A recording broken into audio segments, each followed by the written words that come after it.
दोस्तों, आप देख रहे हैं कि ये एक बहुपार्टी डेलीगेशन जिसमें मेरे सब वरिष्ठ कॉलीग्स यहाँ खड़े हैं अलग अलग विभिन्न पार्टियों से। ये तीसरी बार इस चुनाव में मल्टी पार्टी डेलीगेशन गया है चुनाव आयोग। आज हमने 2-3 मुद्दे स्पष्ट रखे उनके सामने। उन्होंने हमें कम समय में समय दिया, इसके लिए हम धन्यवाद करते हैं उनका।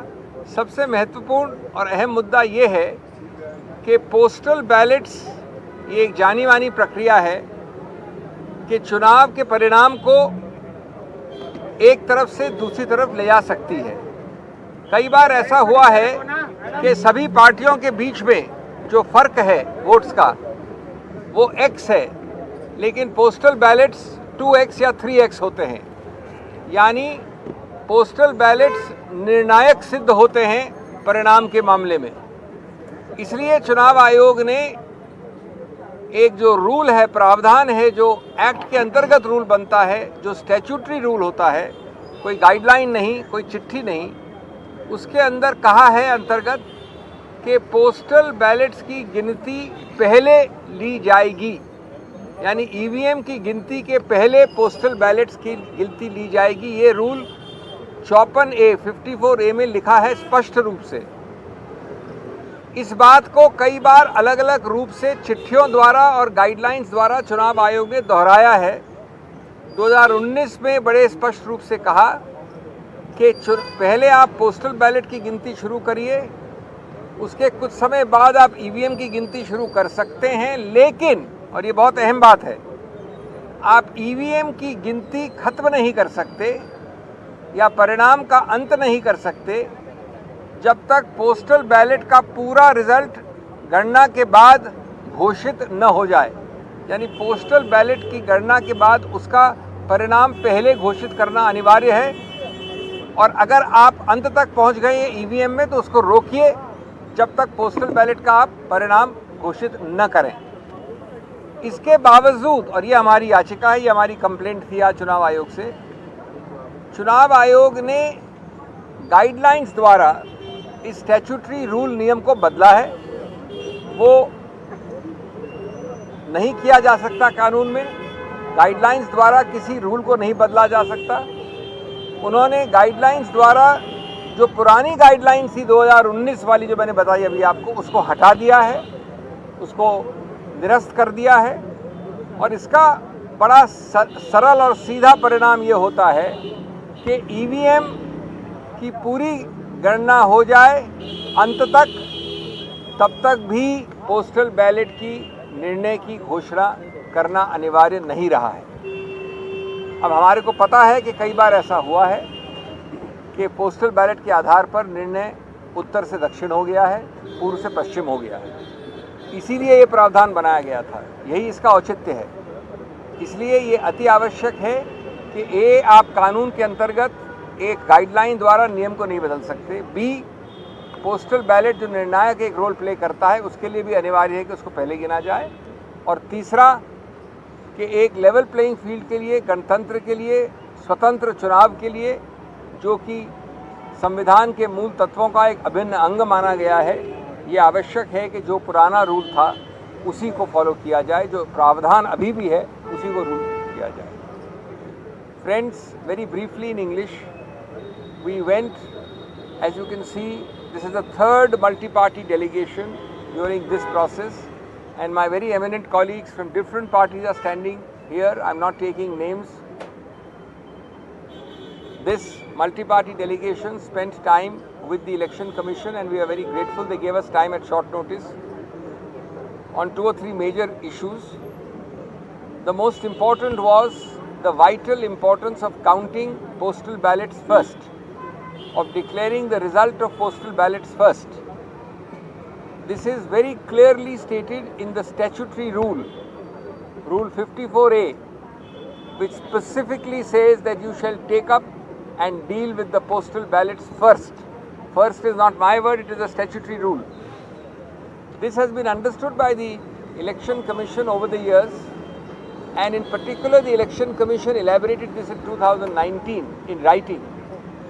that even if you start the EVM counting while the postal ballot counting is going on, even then you shall stop the EVM counting if it has reached the end and first declare the postal ballot counting result. This is specifically reiterated in 2019 and other letters of the EC which we read out to them. Our complaint is that this statutory rule of this 2019 guideline has been given the go-by. The Chunav Ayog has now repealed this 2019 practice. The net result is that by a method of practice, EVMs can be counted, and if the EVM counting gets over before the postal ballot, it will still be completed. In other words, the postal ballot counting and result need not be declared first. This, number one, is a very grave and a clear violation of a statutory rule. Number two, you cannot change a statutory rule by a guideline or a letter. Number three, this is the understanding in the guidelines of 2019 of the EC itself, and that can't be repealed. And above all, number four, we all know that the total difference in votes between the two main contending parties in a particular area or even the whole state, let us assume it is X. The postal ballots may be 2X or 3X, outstripping that entire margin for the whole state between two parties. In other words, the result which is north can become south by the postal ballot supposed counting, or east can become west. It is therefore vital that the spirit which underlies Rule 54A, which cannot be amended or repealed, must be followed. There is no problem in stopping the EVM counting even if it has reached the penultimate round, and first declare the postal ballot result and then go on to the EVM. So friends, this is the main complaint. The two other complaints, one of them will be addressed by my friend Mr. Yechuri. It is to direct the counting officials to follow the existing guidelines. We are not asking for new guidelines, but unfortunately what is already stated in the guidelines is not being followed by the counting officers. Thirdly, there are issues which the SP, Samajwadi Party, has raised about officers in certain areas and other issues. They gave us a patient hearing and we are awaiting a strong action. Yes. Also on 17C, my colleagues raised issues. As you remember, we had led the earlier multi-party delegation on 17C also. Yeah. Now, Mr. Yechuri, want to add something? Which can I have? Yeah. I'll speak in English. These are all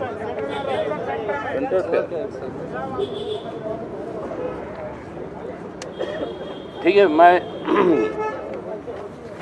ये सब सवाल जो हमने आज उठाया चुनाव आयोग से, ये सब सवाल जो उठाया गया चुनाव आयोग से, ये सब उनके रूल्स और उनके गाइडलाइंस में ऑलरेडी मौजूद है. सवाल ये है कि ये लागू नहीं हो रहे, ये हमारा अनुभव है. काउंटिंग में हर समय परेशानी होती है हमारे काउंटिंग एजेंट्स को. वो जब भी कुछ मांगते हैं इस रूल के तहत, उसे कहा जाता है कि आप इलेक्शन कमीशन ऑफ इंडिया से लिखित में ले आओ. अब ये संभव हो नहीं पाता काउंटिंग के समय, तो इस तरीके से कई सारी बातें टल जाते हैं. तो हमने उनसे आग्रह यही किया, जो बातें आपने खुद कही अपने गाइडलाइंस में, उसको लागू करवाने के लिए डायरेक्ट इंस्ट्रक्शंस दो, या आपके जो ऑब्जर्वर्स हैं उनको ये हिदायत दी जाए कि ये सब लागू हो. उनमें से जो मुख्य बातें हैं वो मैं आपको रेखांकित करके बता दूँ. मुख्य जो इश्यूज़ है वो हमने यही कहा था कि ये इंश्योर करना चाहिए, number 1, safe movement of control units through a CCTV monitored corridor. कहाँ से ले आते, कहाँ से मतलब उसको काउंटिंग टेबल पर रखते हैं, मतलब ये सब जो है, this should be through a CCTV monitored corridor. Number 2, verification of the current date and time displayed on the control units.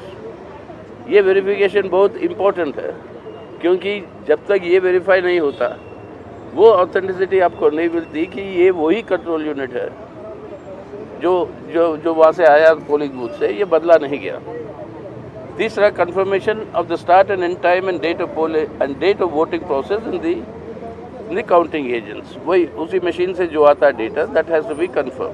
कि कौन से डेट पे उसको शुरू हुआ, ताकि चुनाव का डेट, चुनाव का शुरू होने का समय, अंत होने का समय, ये सब जो है रीचेक करना ज़रूरी है काउंटिंग शुरू होने से पहले। इससे आगे हमने कहा कि ये सब जो स्लिप और टैग्स और कई सारी चीज़ें जो होती है जब आपका ईवीएम सील होता है, ये सब जो है सबको वेरीफाई करके दिखाना चाहिए सबको और सब काउंटिंग एजेंट्स को, और जो उसके आधार पर दैट कंट्रोल यूनिट का रिजल्ट प्रेस करने के बाद, कंट्रोल यूनिट के रिजल्ट के लिए आप बटन प्रेस करने के बाद वो डेट ऑफ द पोल को रिकन्फर्म करना कभी होता नहीं, that has to be ensured. तो इस तरीके से हमने यही कहा था कि कितने कैंडिडेट्स है, कितने इंडिपेंडेंट है, the number of parties that are participating and the number of votes cast prior to the display of the candidate wise number of votes cast for each candidate, total number of votes cast, that is where the disputes have always arisen. That has to be verified and declared prior to declaring the votes for each candidate. So these are the matters that we said will have to be ensured that they are followed properly, and the observers must be instructed that in case we have our objections, they cannot use the excuse saying that get a instruction from the ECI, but they'll have to follow according to the rule books. Right. So this is the essence of what we have said. Postal ballots you have already explained. Thank you. Sir दो सवाल। Sir अभी विधानसभा के चुनाव हुए थे, आपने कहा कि जो पहले के रूल है पोस्टल बैलेट में, क्योंकि आप लोग को बहुत जानकारी भी है रूल्स की, तो पिछली बार जब